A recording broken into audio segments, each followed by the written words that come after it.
Because I believe that the world needs peace, not our military presence, I'm proud to affirm the resolution the United States ought to substantially reduce its military presence in the West Asia North Africa region.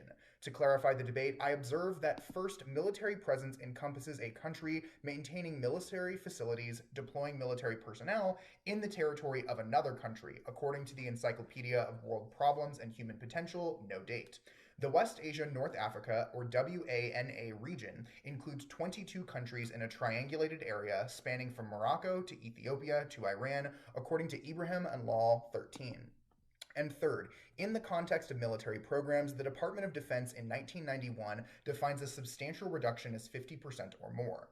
Because the term ought implies a moral obligation, the ultimate value premise in this debate should be morality. Driver 22 of the Stanford Encyclopedia of Philosophy defines morality as a set of norms and principles that universally govern our actions. To measure the resolution's achievement of morality, I propose the value criterion of fulfilling one's duty to avoid harm. International relations philosopher Andrew Linklater writes in 2011 that states cooperating to avoid and prevent serious harm is the most fundamental moral obligation present in world politics. Embracing the universal duty to avoid serious harm allows political communities to coexist harmoniously. You should prefer this value criterion for two reasons.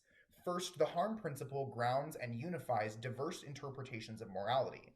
Gert 20 points out that while societies interpret many aspects of morality differently, all accounts of morality are grounded in a prohibition of harm.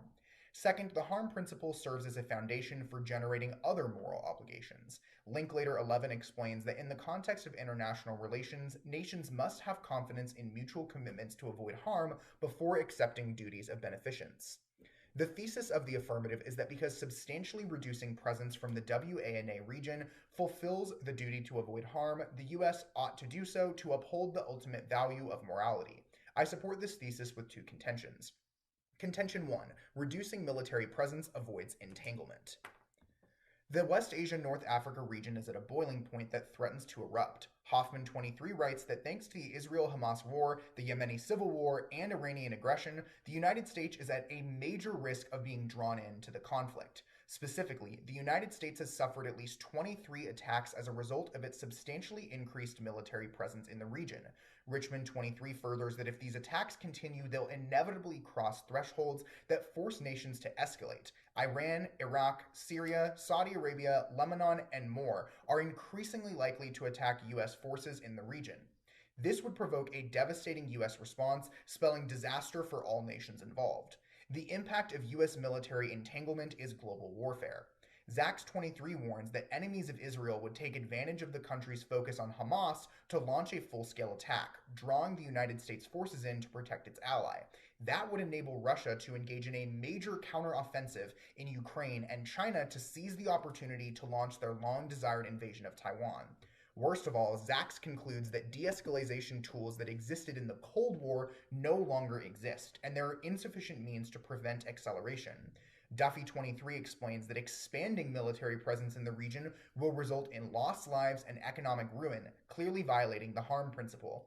Thankfully, this outcome is not inevitable. The United States can correct its course by substantially reducing its military presence in the region to enable its allies to develop their own security capabilities. Duffy concludes that this strategy is the only way to stave off a military catastrophe. Contention 2, reducing military presence decreases terrorism. The risk of violent terrorist attacks by extremists is at its highest level since 2015. Detmer 23 explains that turmoil in the WANA region routinely increases extremist activity as it provides inspiration for both lone wolf actors and formalized groups like Al-Qaeda, Hezbollah, Hamas, and others to radicalize and mobilize their followers. Counterproductively, the United States has used the threat of terrorism to justify its military presence in the region. But this strategy has failed to reduce terrorism, as Mullins 23 synthesizes that the United States military presence in Iraq and Syria has only increased hatred for U.S. troops. Goals 20 furthers that U.S. military presence is an expensive and ineffective tool for combating terrorism. In fact, the United States military generates grievances and acts of violence against regional actors that inspire additional acts of extremism. A study conducted by Akins 19 found that U.S. military presence likewise disrupts more effective political and economic counterterrorism efforts.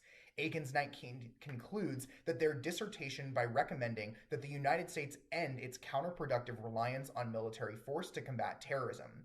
Jigerdar 21 adds that while the US's military presence was supposed to reduce terrorism, it has actually been its primary cause. They conclude that the United States should embrace a strategy of offshore balancing, in which the United States substantially reduces its military presence to exclusively intervene when our interests are threatened, and instead engage diplomatically with the region.